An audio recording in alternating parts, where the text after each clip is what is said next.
Ready to begin? Number 10. Forklift Ballet gone wrong. Picture this. You're at work, sipping a coffee, maybe daydreaming about your weekend, and someone in the warehouse decides to do the forklift equivalent of a pirouette. Forklifts are basically 2-ton metal rhinos on wheels, and yet people treat them like zippy go-karts. Every year, thousands of people end up in the ER because someone thought it would be fun to take a sharp turn at forklift NASCAR speeds. The physics here is simple. Heavy load up front plus tight corner equals a graceful tip-over worthy of a YouTube fail compilation. The danger isn't just to the driver either. If you're anywhere within the forklift's oops zone, that load on the front can drop and turn into an impromptu anvil test. And yes, OSHA has actual charts showing forklift accidents are one of the most common workplace injuries in certain industries. Why? Because humans have an unshakable faith in it'll be fine, right up until the pallet of paint cans becomes a Jackson Pollock on the warehouse floor. Basically, a forklift in careless hands is like giving a toddler a chainsaw. You're amazed when it ends without a plot twist. Number 9. Escalator Munchies. Escalators are supposed to make life easier. No stairs, no sweat, just a moving carpet for lazy legs. But here's the thing, those moving teeth at the end, they're like mechanical sharks waiting to eat your shoelace. In the US alone, thousands of injuries happen every year thanks to escalators chewing up shoes, clothes, and the occasional overconfident rider. You'd think, don't put your Crocs near the spinny metal teeth would be common sense. But nope, people lean down to grab a dropped phone and boom,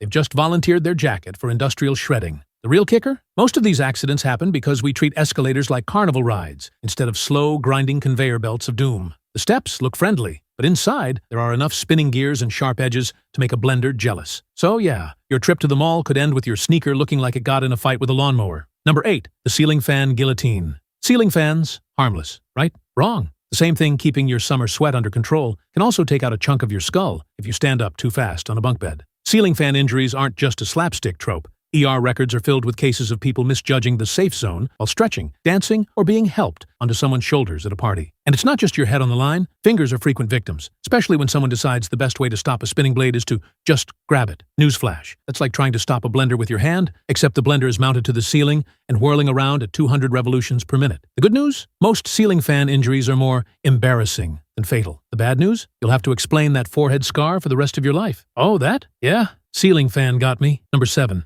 The Great Hamstring Betrayal. You're walking down the street, feeling good, when you spot a friend across the road. You wave, maybe pick up the pace a little, and bam, your hamstring decides it's had enough of this moving nonsense. Suddenly, you're that person doing the half-limp, half-hop shuffle, while strangers wonder if they should call an ambulance or a chiropractor. Muscle tears and sprains happen constantly in everyday life, and not just to athletes. You can strain a muscle stepping off a curb, reaching for a jar on a high shelf, or my personal favorite, sneezing. Yes, sneezing. Somewhere out there, a perfectly healthy person is currently laid up in bed because their sneeze hit beast mode and their lower back waved the white flag. The worst part? These injuries make you feel ancient, even if you're not. One minute you're fine, the next you're Googling, can you die from pulling a calf muscle? Spoiler, probably not. But you will feel like the universe just aged you 40 years in 5 seconds. Number 6. The Door Slam Symphony. We've all been there. You're holding something in one hand, juggling keys in the other, trying to push a door open like a hero. And then, the wind decides to make you the main character in a finger-crushing horror film. Door-related injuries are shockingly common, from jammed fingers to fractured knuckles, all because physics and timing conspired against you. Kids are especially at risk, partly because they have zero spatial awareness, and partly because their tiny hands are at perfect hinge height. One gust of wind, and suddenly it's, why is the ER doctor asking if I own a medieval torture device? Nope, just a door with an attitude problem. It doesn't help that modern doors are built to close efficiently, which is just manufacturer code for swings like a batter trying to hit a home run. Honestly, we should start issuing door safety briefings, like airlines do, because these silent assassins are lurking in every home, school, and office. Number 5. Shower floor ice rink. Showers are supposed to be relaxing steam, warm water, maybe some bad singing. But the moment you drop a bit of shampoo on the floor, that serene spa vibe turns into an Olympic-level ice skating audition. Bathroom falls are one of the top household accidents worldwide, and it's easy to see why. You're barefoot, surrounded by slick surfaces, and standing in a glorified ceramic slip and slide. It's not just the fall that's bad, it's what you fall on. Faucets, soap dishes, and, of course, the floor itself are all waiting to turn your graceful slip into a bone-bruising catastrophe. And don't get me started on the shower curtain rod. Nothing like grabbing it for support only to have it pop off, sending you tumbling down like a stunt gone wrong. The irony? Most of us have those non-slip bath mats that have seen better days and now slide with us. Congratulations, you've invented the bathroom conveyor belt.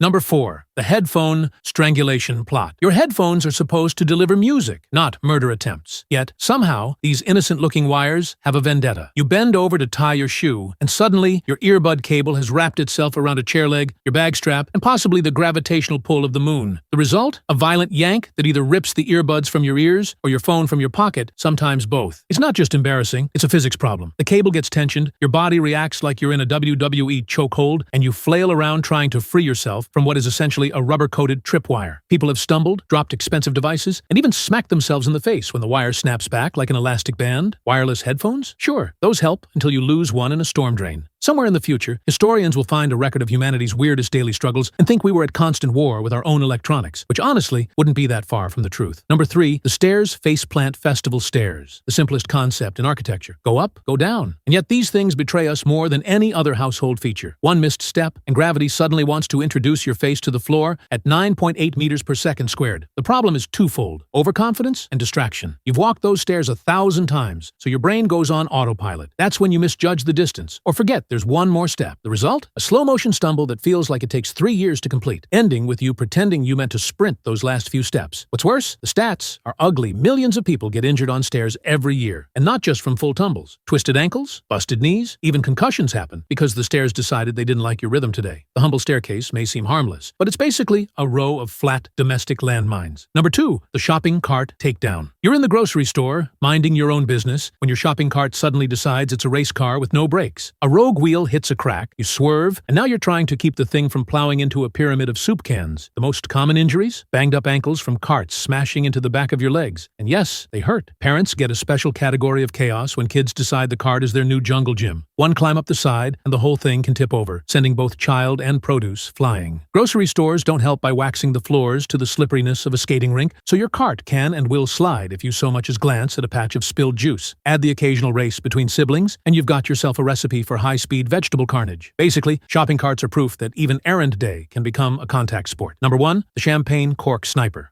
Champagne, the universal symbol of celebration, class, and ocular trauma. Yep, those fizzy little bottles of joy send thousands of people to the ER every year. Not for overindulgence, but for rogue corks traveling at speeds that would make a baseball pitcher jealous. Here's the science. When you pop that bottle, the pressure inside can launch the cork at up to 50 miles per hour. That's faster than your average neighborhood speed limit, and plenty enough to give someone a black eye, knock out a tooth, or worst case, cause permanent eye damage. You think you're just opening bubbly, but really, you're arming a tiny champagne cannon. Most of these celebration snipers happen because people don't aim away from others, or they try to muscle the cork out like they're in a strongman contest. The proper method? Chill the bottle, point it at literally anything that isn't alive, and twist the bottle, not the cork, slowly. Or, skip the theatrics and pour quietly. But where's the fun in that? Just don't be the person who accidentally turns New Year's Eve into a pirate reenactment with an eye patch. That's it for this video. If you want to see more like it, be sure to subscribe.